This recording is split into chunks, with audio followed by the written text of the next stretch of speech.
कहने में नहीं आती है।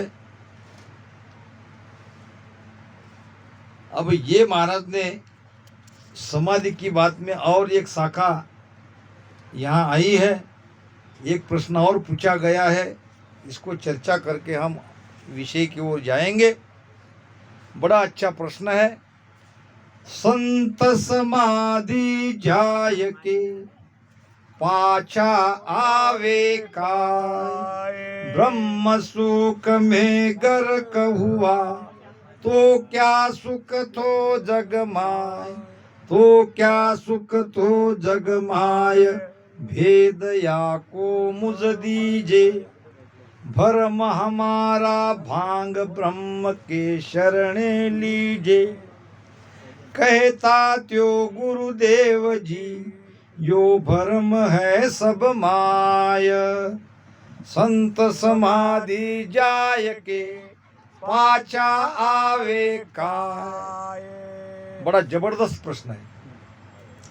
इतना सब कुछ करने के बाद ऐसी अत्युच्च स्थिति में पहुंचने पर एक ध्यानी समाधि अवस्था से वापस क्यों आता है? संत समाधि जाए के पाछा आवे का, यानी आना नहीं चाहिए। क्यों आना नहीं चाहिए? क्योंकि ये माया का सुख उसे सब पता है, माया का सुख कैसा है, और माया का सुख छोड़ के वो ध्यान में बैठा और ध्यान का समाधि अवस्था तक का सुख उसने ले लिया। अब तो उसे वापस नहीं आना चाहिए था, मगर आते हैं। ये एक संत ही कहेंगे, साधु कहेंगे, विचरते हुए एक गांव में आया और एक भगत के यहाँ रुका और भूख लगी थी। भगत के घरवाली को उसने कहा, बेटा जल्दी से भोजन बनाओ और मुझे बहुत जोरदार भूख लगी है। अब वो माताजी ने कहा कि महाराज जी क्या बनाऊं आपके लिए? आपकी इच्छा वो बना देती हूँ, घर में सब है। ऐसा है तो मेरे लिए खीर बनाओ।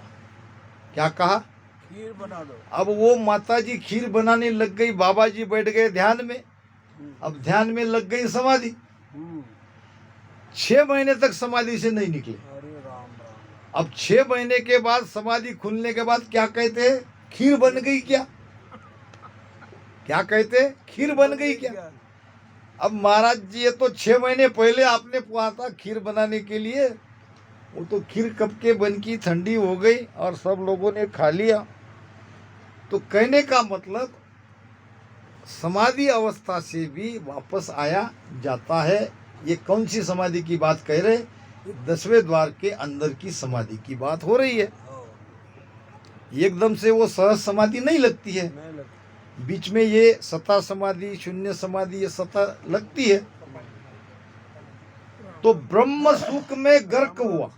अब जिसको ब्रह्म सुख मिल रहा है, जो ब्रह्मानंद में गर्क है, तो वो जगत के सुख में वापस क्यों आया? आना तो नहीं चाहिए। तो क्या सुख जुगमाए भेद या को मुझ दीजिए। हे महाराज मुझे इसका भेद बताओ। ऐसे समाधि अवस्था में गए हुए संत भी समाधि तोड़ के वापस क्यों आते हैं? भरम हमारा भांग, मेरे अंदर ये भरम है। सदगुरु क्या करते हैं? भरम भांजते हैं। सदगुरु भरम को ही तोड़ते हैं। सदगुरु तुम्हें अमरलोक नहीं पहुंचाते हैं, तुम्हारे भरम को काटते हैं। वाह वाह। इसीलिए कबीर साहब ने कहा है, जा गुरु सुभ्रम ना मिटे, भ्रांति न मन की जाय, कहे कबीर वा गुरु को तजता बारन काय। तुम्हारा भ्रम ही नहीं जा रहा है तो वहां क्यों अटकते हो? तोड़ देना चाहिए। भ्रम छुड़ाने वाले, भ्रम को काटने वाले, भ्रम को तोड़ने वाले गुरु के पास जाओ। गुरु ही भ्रम को तोड़ते हैं, भ्रम का नाश करते हैं। भ्रम कर्म रहन नहीं पावे। सदगुरु मिलने पर कोई भ्रम कोई कर्म बाकी नहीं रहता है। भरम हमारा भांग ब्रह्म के शरण लीजिए। अब मुझे भी परमात्मा के शरण में जाना है, मगर बीच में ये मेरे अंदर भ्रम घुस गया कि मैं भी अगर समाधि अवस्था तक चला जाऊं तो मैं भी वापस आ जाऊंगा। तो वापस क्यों आते हैं? पूजे मेरे ये भ्रम को तुम तोड़ो। कहे तात्या गुरुदेव जी, यो भ्रम है सब माय। उसने क्या कहा? मेरे अंदर ही नहीं है, सब मैं तो केवल बता रहा हूं, मगर और भी सब लोगों में ये भ्रम है। कोई खुले दिल से बात करते हैं, कोई बताते नहीं। फर्क इतना ही है। अब महाराज उत्तर दे रहे हैं, जल में डार्यो लूण रे, तुरत गड़े नहीं माय। नारी कर सुसाय के, फिर लेत उठाय। फिर लेत उठाय, फिर पाछो ले डारे। यूं 10-15 बार नमक सब ही कुगारे। सुख राम कहे सुनता तिया, योजन आवे जाय। जल में डार्या लूण रे, तुरत गले नहीं माय। अब देखो, महाराज ने तात्या के भ्रम को कितनी आसानी से दूर कर दिया। व्यवहारिक प्रमाण देकर। दृष्टांत प्रमाण क्यों? सिद्धांत को समझाने के लिए। अगर दृष्टांत देके हम सिद्धांत नहीं समझा सकते तो दृष्टांत बेकार। वो दृष्टांत किस बात को समझाने के लिए हम कह रहे हैं, ये सिद्धांत समझाओ। तो यहाँ दृष्टांत दिया जा रहा है समाधि का सिद्धांत समझाने के लिए। प्रश्न क्या था? समाधि अवस्था में जाने पर भी संत समाधि तोड़ के वापस क्यों आते हैं? तो दृष्टांत क्या दे रहा है? दृष्टांत दे रहे हैं महाराज व्यवहारिक, हमारे रोज के दैनंदिन हमारे कार्य में ये मिलता है। पुराने जमाने में बारीक नमक नहीं रहता, नमक की बड़ी बड़ी ढेकलें थी, गांठें थी। अब नमक के बिना तो कोई सब्जी होती नहीं, आटा में भी नमक डालना पड़ता है।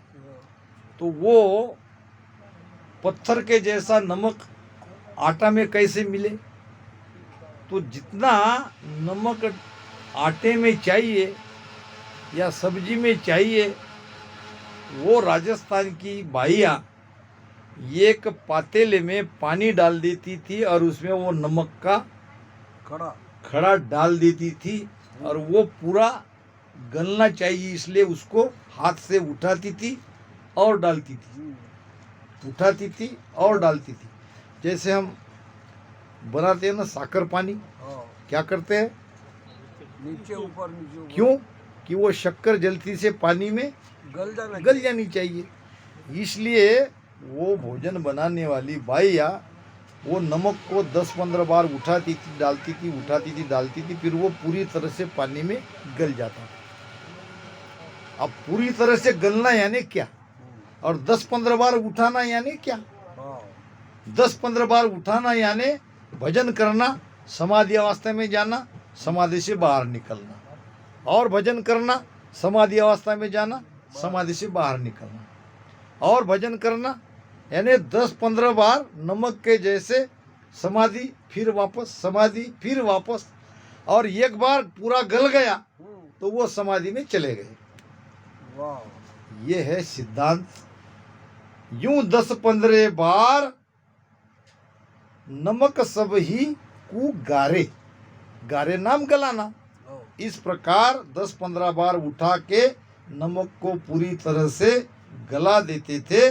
सुखराम कहे सुनता तिया, सो जन आवे जाए। इस प्रकार संत भी समाधि अवस्था में जाके आते हैं, इनमें उनका कोई दोष नहीं है।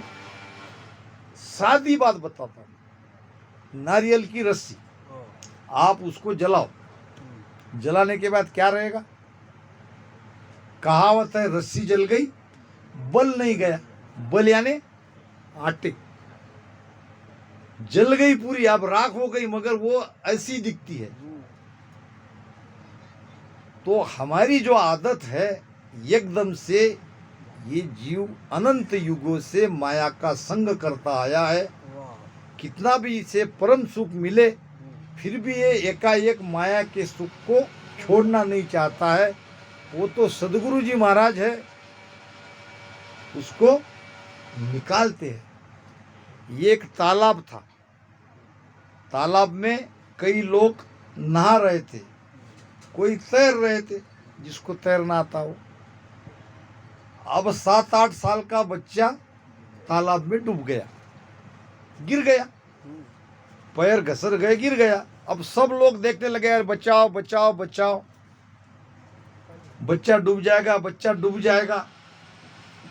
अब देखने वाले बहुत थे, चिल्लाने वाले बहुत थे। अब इतने में एक व्यक्ति कूदा। अब कूदा तो वो भी अंदर चला गया, मगर जैसे तैसे बड़ी मुश्किल से उसने बच्चे को बाहर निकाला, वो भी बाहर आया। अब लोग चिल्लाने लगे, कोई कहने लगे फूल माला लाओ, कोई कहने लगे इनका सत्कार करो। सब उनकी महिमा, बच्चे को बचाया। अब उसने कहा और तो बात सब ठीक है, मगर पहले मुझे धक्का किसने दिया ये बताओ। यानी वो भी अपने मन से नहीं गया। इसी प्रकार संत भी माया के, अब संत बनने के पहले तो माया में ही थे, तो माया का संबंध इतने जल्दी छूटता नहीं। इसलिए वो समाधि से आते हैं और समाधि लगाते हैं, और एक बार वो पूरी तरह से यहाँ से उसका ये आनंद रस खत्म हो गया, बैराग आ गया, तो फिर वो समाधि अवस्था में चले जाते हैं और उसी अवस्था में प्राण भी छोड़ते। समाधि अवस्था में ही जिसको 10वां द्वार का ध्यान है, अभी खुला कह रहा हूँ, वो समाधि अवस्था में मरना चाहिए, होशपूर्वक मरना चाहिए। एक रामसनी संत, बिल्कुल गारंटी। उसको पता चलना चाहिए हम कब मर रहे हैं, और उसने समाधि लगा के समाधि अवस्था में प्राण छोड़ना चाहिए। तो मौत 10वें द्वार में शब्द है, नाक से मुख से प्राण जा रहा है। ये कोई बात हुई? ये कोई ज्ञान हुआ? महाराज तो कहते हैं 9 दरवाजा जगत सब जावे। फिर तुमने क्या किया? बांधा क्या कियो नर होई, सिरजनहार शाम तू बिसरो, चालो जन्म बिगोई। सत्य बात कड़वी लगती है, मगर बोलना पड़ेगा। ये मैं मेरे लिए भी बोल रहा हूं, मेरा भी ऐसा हो रहा है, तो मैं झूठा हूं। कोई मेरा 10वां द्वार नहीं गया, कोई फूटा नहीं। ऊर्जा इधर ऊपर चली गई और प्राण तुम्हारा नीचे संडास टट्टी से, नाक से, मुख से निकल रहा है। कभी विषय लेंगे गर्भ चेतावनी, उसमें सारी बातें क्लियर होती है। हम इसी के लिए तो भक्ति कर रहे हैं कि हमारा प्राण 9 द्वार से ना निकले। ये 9 द्वार खुले हैं, 10वां द्वार बंद है।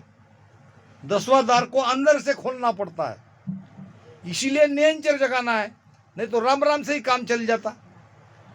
क्यों महाराज कह रहे कि भाई राम राम से काम नहीं होगा, आपको नियंचर जगाना पड़ेगा, क्योंकि नियंचर ये सब दरवाजा तोड़ता है। ताला तकत शब्द ही खोले, ररंकार आगू धुन बोले, हड़ा पिंगला सुकमण धारा, तीनों चले संत की लारा। बीच रास्ते में जितने भी ताले हैं, रुकावट है, घाटी है, सुकमणा नाड़ी, एक है संकनाल, एक है बंकनाल। सुकमणा नाड़ी को बंकनाल कहते हैं। संकनाल सीधी है, बंकनाल टेढ़ी है, ऐसी टेढ़ी है बेत के जैसी, और उसको बीच बीच में गांठे हैं, और वो गांठों में हमारी आत्मिक शक्ति रुकी हुई है। इसलिए हम पूरी हमारी शक्ति का उपयोग नहीं कर सकते, क्योंकि हमारी शक्ति को बीच में रुकाया गया। और ये नेचर क्या करता है? नेचर सब गांठों को फोड़ के आगे निकल जाता है, यानी हमारी आत्मिक शक्ति को पूरी तरह से वो खोल देता है। इसलिए एक ध्यानी के अंदर जबरदस्त ज्ञान आ जाता है। जब तक ध्यानी के अंदर ज्ञान नहीं आएगा उसका ध्यान परिपूर्ण नहीं हुआ, सारी बातें उसको समझ में आने लगती है। महाराज फरमाते हैं, तीन लोक की कल सब जाने, तीन लोक की कल सब जाने, ब्रह्मा बिसन लग सोई बे, ब्रह्मा बिसन लग सोई बे, के सुख राम परम पद परगट, के सुख राम परम पद परगट, सब सुन्यारा होई बे, सब सुन्यारा होई बे, समझ समझ हंसा सन्मुख रेणा, समझ समझ हंसा सन्मुख रेणा, ज्ञान सुनो सत तोलो बे, ज्ञान सुनो सत तोलो बे, जे कछु और बने नहीं तुम सो, जे कछु और बने नहीं तुम सो, बचन तो सूल्या बोलो बे, बचन तो सूल्या बोलो बे। क्या कह रहे माना? तीन लोक की कल सब जाने, तीन लोकों की सारी कलाओं को सदगुरु जानते हैं। इसीलिए सदगुरु ही है जो कुछ है हमारे भक्ति में। सदगुरु को ही सब जहां तहां देखो सदगुरु ही सदगुरु लिखा है महाराज। क्या हमको केवल कंठ स्थान में ध्यान लगाओ इसके लिए सदगुरु चाहिए? कि वो तो हम ऐसे ही लगा सकते हैं, दूसरे को देख के भी लगा सकते हैं। सदगुरु पावर देता है, अपनी पूरी पावर शिष्य को देता है और उनके जैसा बनाता है। दूसरी बात, एक बार दी हुई सत्ता सदगुरु वापस छीन नहीं सकता, शिष्य कितना भी बेईमान क्यों न हो जाए। गुरु महिमा में हम क्या कहते हैं? अमर लोक शासन दियो, रिद्धि सिद्धि दी बोला, दी होना, रिद्धि सिद्धि दी बोला। और हम कहते हैं कि हमारी भक्ति में रिद्धि सिद्धि नहीं है, और महाराज कहते हैं कि रिद्धि सिद्धि दे रहे सदगुरु। आपको उसका वापर उपयोग नहीं लेना है। ऐसा नहीं है कि आपके अंदर रिद्धि सिद्धि नहीं है, आपके अंदर रिद्धि सिद्धि है। आपको समय पर उसका प्रमाण भी बताना पड़ेगा। जब लोग मानेंगे ही नहीं तो क्या करोगे? कुछ ना कुछ तो इशारा देना ही पड़ेगा, लोग मानेंगे कैसे? तो रिद्धि सिद्धि सब संतों के शरण में उसकी दासी बनती है। दरियाव जी महाराज ने रिद्धि सिद्धि को हटा दिया, नहीं चाहिए तो अभी एक रही, तो अभी वही देखो क्या कर रहे। नहीं चाहिए मुझे। रिद्धि सिद्धि का संत यूज नहीं लेते हैं, उसका वापर नहीं लेते हैं। रिद्धि सिद्धि उनके शरण में रहती है, दासी बनती है। अमर लोक दो बातें सदगुरु देते हैं, इसीलिए सदगुरु को महत्व है। अब होता क्या है, कहीं गुरु गड़बड़ तो कहीं चेला गड़बड़। अब एक गुरु ने, बरसात का समय था और गाय बाहर में बंधी हुई थी और गुरु बाहर में सोए हुए थे, अंदर चेला सोया था आश्रम में। अब गुरु ने कहा, बेटा पानी आने का आसार है, गाय को जरा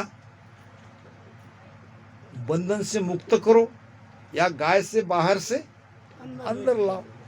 तो चेला कहने लगा, गुरु महाराज ये घोर पाप मुझे तुम करने लगाते हो, बंधन से मुक्त करने का काम तो आपका है, का है मैं बंधन से मुक्त कैसे कर सकता हूँ, क्षमा करे महाराज।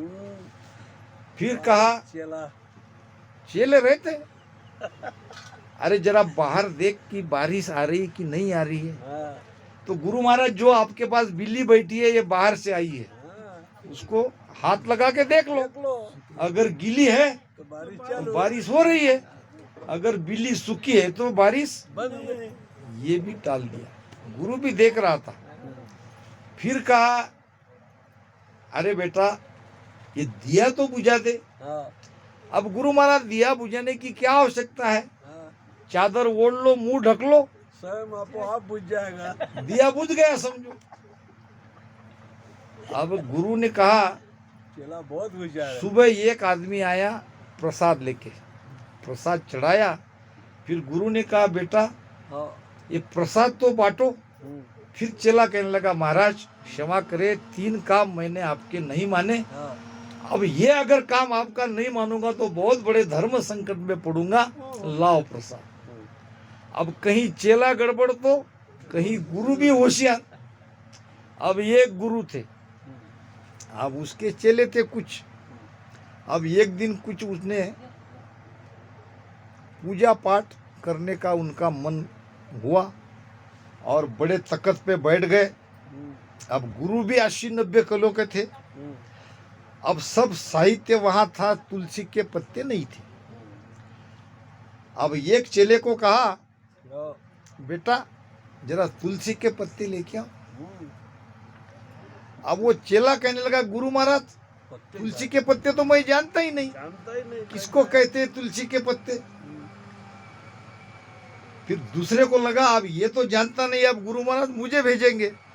उसने क्या किया, गुरु महाराज के पूछने के पहले ये चेला को पूछा, क्यों रे तुझे तुलसी के पत्ते नहीं जानता? हाँ, अरे वो केले केले बड़े जैसे केले के इतने पत्ते रहते हैं, तुलसी का पत्ता जानता नहीं है। गुरु महाराज ने कहा, ठीक है, तुम भी नहीं जानते और तुम भी नहीं जानते, समझ गया मैं। अब बिना तुलसी के पत्ते से काम नहीं चलेगा और तुम दोनों जानते नहीं हो, तुम ऐसा करो, दोनों तकत को पकड़ो और जहाँ तुलसी का पत्ता है वहाँ तक मुझे उठा के ले चलो, नहीं तो मेरी पूजा जो सामग्री मैंने रची है वो सब बिगड़ बागड़ हो जाएगी। अब दोनों ने 90 किले गुरु महाराज और ये तकत को उठाया और पत्ते तक ले गए। श्वासा उनकी भर गई, ऊपर नीचे फूल गई। अब मन में मन सोच रहे थे, इसके बदले तो तुलसी का पत्ता ले आते, ये तो उससे भी भारी ज्यादा का काम पड़ गया। जैसे तैसे तुलसी का पत्ता मिल गया। अब गुरु महाराज कहते कि वहां से मुझे वापस वहां ले जाओ। अब दोनों ने वहां तक आया और कसम खाई, गुरु महाराज हमको सोगन है, आज से हम आपकी बात टालेंगे। हमको गुरु की अवज्ञा करने का परिणाम क्या होता है ये अनुभव में आ गया। तो गुरु शिष्य कोई ऐसे नहीं बन जाते हैं। गुरु एक पावर है, गुरु एक सत्ता है, गुरु अपने आप में एक परमात्मा है, गुरु से बढ़कर कोई परमात्मा है नहीं। तो ऐसे गुरु 3 लोक की कल सब जाने। 3 लोक में क्या, अब हम कहते हैं कि हमारे अंदर केवल ज्ञान आ गया, अच्छी बात है। अभी सदगुरु सत्ता अभी हमने गाए, एक साखी उसमें आई, और भी साखी है। क्या आई, उण विमान हेट जो आवे, पाचू ज्ञान गेब का पावे। क्या होता, अगर हमारे अंदर केवल ज्ञान प्रकट हो गया तो पैंट के दुकान में रहते हैं ना तुम्हारे यवतमाल में, एक पैंट लिया तो 2 फ्री रहते ना। अब वो 2 फ्री वाला काम एक ही पैंट में लगा लेते पैसा। एक पैंट कितने का? 900 रुपये का, और उसके साथ में 2 पैंट फ्री। इस प्रकार में जिनके अंदर केवल ज्ञान प्रकट होता है, वो चाहे न चाहे उसके अंदर 4 ज्ञान प्रकट हो जाता है। ये होना ही है। अब कौन सा? मत ज्ञान, सूरत ज्ञान, अवध ज्ञान, मन परिचय ज्ञान। केवल ज्ञान जिसके अंदर प्रकट होता है, उसके अंदर ये 5 ज्ञान, ये 4 ज्ञान अपने आप बेनिफिट परमात्मा की दया मेहर से ये मिल ही जाता है। इसीलिए बिरला जाते हैं। इसीलिए ये भक्ति एक जन्म में पूरी होने वाली नहीं है। मैं आपको डराने के लिए नहीं कह रहा हूँ। आप जाओगे अमरलोक में, जात जात जात जात आनंद पद जासी, आबे पीछे सुई। मगर अभी आप खुला नहीं कह सकते कि मैं वहां पहुंच गया। अगर पहुंच गए हो तो ये चीजें आने को होना किसी के लिए भी कॉमन बात है।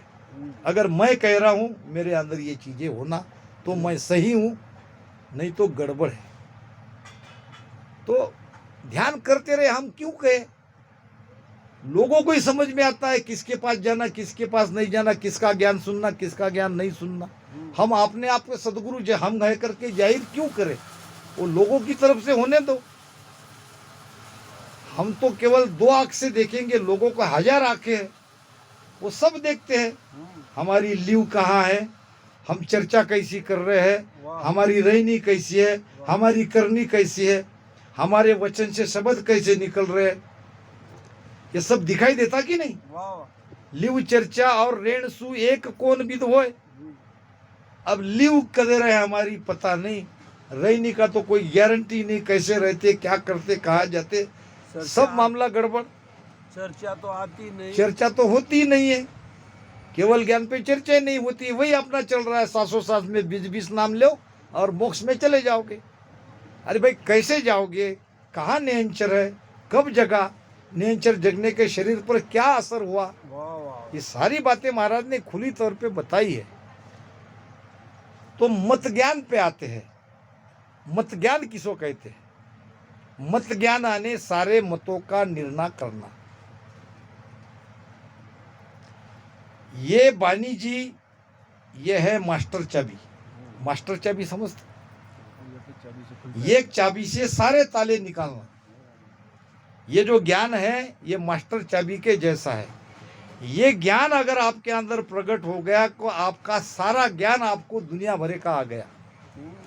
फिर उसके सामने आप कितने भी संत की पोथी रख दो, वाणिकी रख दो, यहाँ वेद रख दो, यहाँ गीता रख दो, यहाँ ज्ञानेश्वरी रख दो, यहाँ तुकाराम महाराज की गाथा रखो, यहाँ दरियाव जी महाराज की वाणी रखो, यहाँ रामदास जी महाराज की वाणी रखो, यहाँ किशनदास जी महाराज की वाणी रखो, यहाँ 18 पुराण रखो, यहाँ उपनिषद रखो, यहाँ 6 शास्त्र रखो। जिसके अंदर केवल ज्ञान प्रकट हो गया वो सब ग्रंथों का निचोड़ आपको कह देगा। ये कहाँ तक है, ये 10वें द्वार तक है कि 10वें द्वार की बाहर है, ये हद तक का ज्ञान है कि बेहद का क्या है, ये रास्ता संकनाल का है कि बंकनाल का है। यानी उन संतों के वाणी को पढ़ के, उनके मत को पढ़ के, उनका मत क्या है, कहाँ तक है, किस देश तक उनकी पहुंच है, ये वो बता देगा। ये नहीं कहेगा कि भाई मुझे नहीं आता, मैंने पढ़ी नहीं। मास्टर चाबी आपके पास है। आपके पास क्या है? राम ज्ञान ध्यान की कूची दीनी, खुल गया भरम की वाड़ा। राघो दास मिल्या सुख देव जी, राघो दास मिल्या सुख देव जी, उन दिन का उपकारा। मारा सतगुरु भला है पधार्या, जीव डूबत भव क्या किया गुरु महाराज ने? ज्ञान ज्ञान और ध्यान की कुंजी दी। कुंजी यानी चाबी, किल्ली। किल्ली। ये एक सेठ था हाँ, और उसके घर में एक नौकर था 25 साल से, हाँ, ईमानदार। इतना ईमानदार कि सेठ ने सारी चाबियां उसको दे दी, नौकर को। हाँ, एक दिन नौकर आया गुस्से से और चाबी का गुच्छा टेबल पे पटक दिया। हाँ, सेठ जी, आपका हम पर भरोसा नहीं। सेठ जी ने कहा, अरे भाई शांत रहो, तुम्हारे ऊपर जितना भरोसा है वैसा तो मेरे बेटे पे मैंने नहीं किया है। सारी कमर पे जो चाबी बांधता हूँ ये चाबी मैंने सब तुमको दे दी, अब इससे ज्यादा भरोसा क्या चाहिए? सेठ जी, आपने मुझे चाबी तो दी मगर इसमें एक भी चाबी तिजोरी को नहीं लगती है, क्या फायदा? अब तिजोरी की चाबी नहीं दी, मैंने सब लगा के देख लिया, तिजोरी को तो नहीं लग रही, इसलिए आपका मुझ पर। सदगुरु ऐसा नहीं करते। सदगुरु पूरी की पूरी सत्ता, पूरी चाबी हमको सौंप देते हैं। बात चल रही थी शासन की जहागिरी की। शासन की जहागिरी किसको कहते हैं ये समझ लो। पुराने जमाने में राजा महाराजा अपने जो ओहदेदार है, कोई प्रधान है, कोई सेनापति है और अलग अलग पद पे रहते हैं, तो सबको जब राजा खुश होते थे तो उनको जहागिरी पट्टा बख्शिश देते थे। इसको 50 गांव, इसको 10 गांव, उसके काम की ये देख के। अगर ज़्यादा खुश हो गए तो ज़्यादा गांव, कम खुश हो गए तो कम गांव। मगर ये जहागिरी देते थे तो कब तक? जब तक राजा की मेहर है, जब तक उनकी कृपा बनी है तब तक। राजा को अगर गुस्सा आ गया, अगर किसी काम से राजा गुस्सा हो गए तो वो छीन भी सकते थे, मगर उसमें एक रहती थी शासन की जहागिरी, उसको कहते हैं सिरकट्टी की जहागिरी। शासन की जहागिरी, सिरकट्टी की जहागिरी। जो सिपाही अपने राजा के लिए अपनी गर्दन कटवा लेता है, यानी लड़ते लड़ते मर जाता है, उसको सिरकट्टे की जहागिरी देते थे।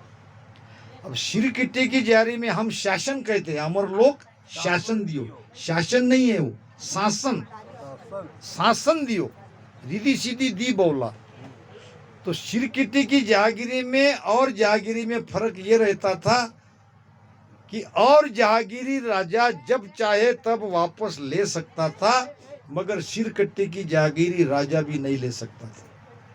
चाहे वो परिवार वाले कितने भी राजा के अपोज में चले जाए, फिर भी राजा वापस नहीं ले सकता था। तो सदगुरु जी महाराज जब सत्ता हमारे अंदर प्रकट करा देते हैं, वो चाह कर भी वापस नहीं ले सकते। हम चाहे उनको आगे मानो मत मानो, उनके पैर पड़ो मत पड़ो, ले नहीं सकते। ये ज्ञान वापस लिया नहीं जाता। कितनी बड़ी कृपा